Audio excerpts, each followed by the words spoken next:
देखना वाम कैसे आ रही है वहां से। अभी वीडियो क्या जो भी नहीं होगी।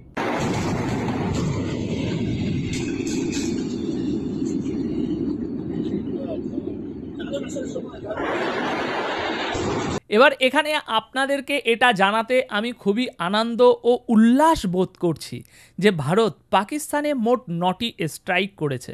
হ্যাঁ, 8টি জায়গায় 9টি স্ট্রাইক হয়েছে এবং সেগুলো মিসাইল দিয়ে আক্রমণ করা হয়েছে। আর বলা হচ্ছে যে এখানে কামাকাজি ড্রোন মানে ওই আত্মঘাতী ড্রোন ওই দিয়েও হামলা চালানো হয়েছে।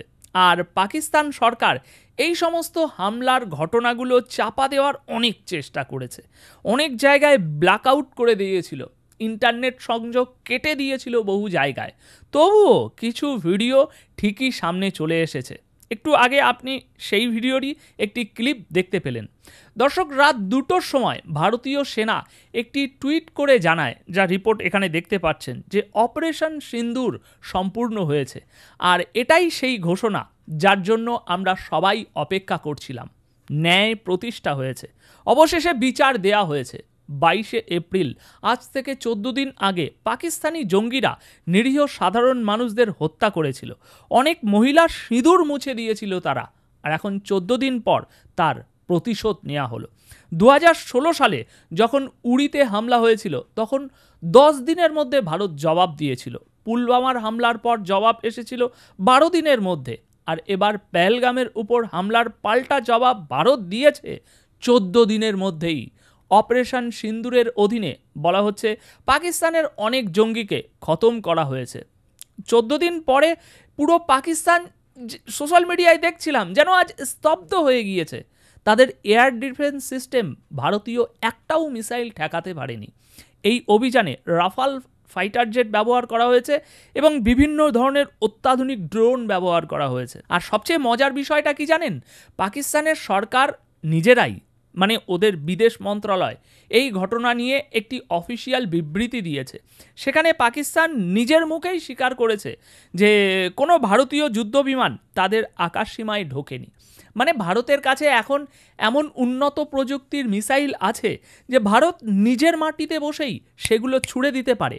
আর সেই মিসাইল গিয়ে পাকিস্তানের 9টি জায়গায় জঙ্গিদের ঘাঁটি ধ্বংস করে দিয়ে এসেছে। এটা পাকিস্তানের পররাষ্ট্র মন্ত্রণালয় নিজে থেকেই একটি বিবৃতি আকারে প্রকাশ করেছে এই ঘটনাটি। এখানে আপনি দেখতে পাবেন প্রথম লাইনেই তারা বলছে যে ভারত একটি সরাসরি যুদ্ধের মতো কাজ করেছে এবং ভারতীয় বায়ুসেনা নিজের আকাশসীমার মধ্যেই থেকে এই আক্রমণ চালিয়েছে। দেখুন, এখানে আসল বিষয়টি কি জানেন? ভারত সম্ভবত এলওসির ওপারেও যায়নি, এলওসির এপারেই থেকে এই আপনার স্ক্যাল্প ক্রুজ মিসাইল এই সমস্ত ছুড়েছে।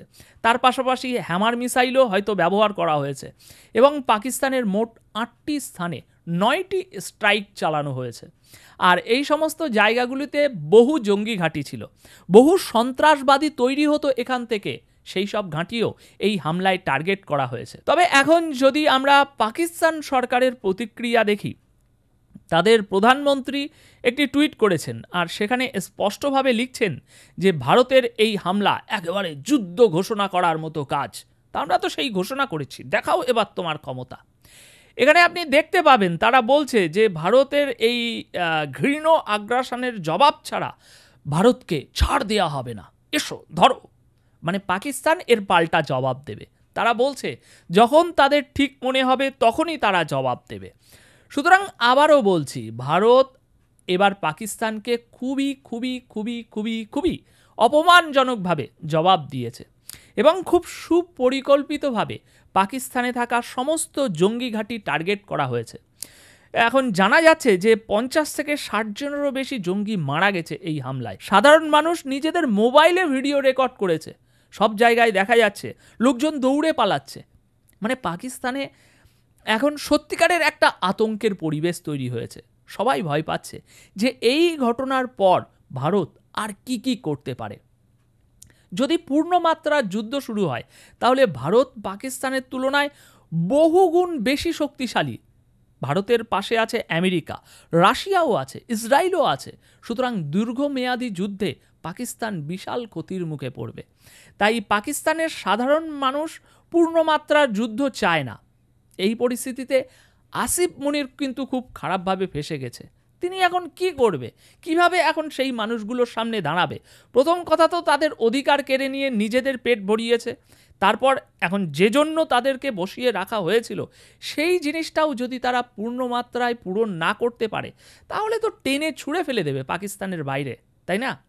তো এই পরিস্থিতিতে আমার একটাই আশা, আসিফ মনির যেন কোনো ভুল সিদ্ধান্ত না নিয়ে ফেলেন। ভারতের পক্ষ থেকে খুব গুরুত্বপূর্ণ একটি ঘোষণা দেওয়া হয়েছে। ভারতের লক্ষ্য ছিল না পাকিস্তানের সেনাবাহিনী বা সাধারণ জনগণ, আমাদের টার্গেট ছিল শুধু সেই জঙ্গিরা যারা পেহেলগামে হামলার পরিকল্পনা করেছিল। এটা আপনার ভারত সরকারের কর্তৃক প্রকাশিত একটি অফিসিয়াল প্রেস রিলিজে বলা হয়েছে।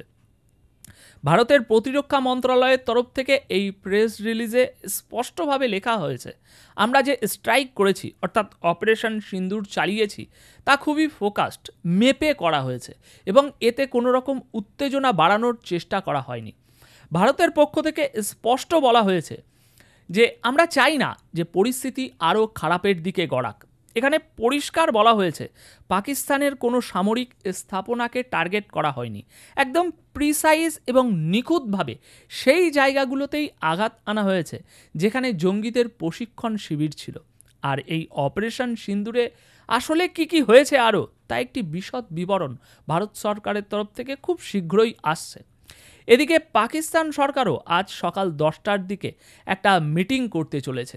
আমার মনে হচ্ছে আসিফ মনির আবার বড় একটা ভুল করতে চলেছে, কেননা ভারত সরকার স্পষ্ট বলেছে আমরা উত্তেজনা বাড়াতে চাই না, কিন্তু সেটা আসিফ মনির বুঝবে বলে তো আমার মনে হচ্ছে না। তিনি আবার কিছু না কিছু করে বসবে এবং ভারত আবার পাল্টা জবাব দেবে, আর এর ফলে আলটিমেটলি পাকিস্তানেরই অনেক ক্ষতি হবে। যাই হোক, এর সঙ্গে সম্পর্কিত অনেক আপডেট আজকেই আসবে, আমি আপনাদের জন্য সেগুলো নিয়মিত শেয়ার করে যাব।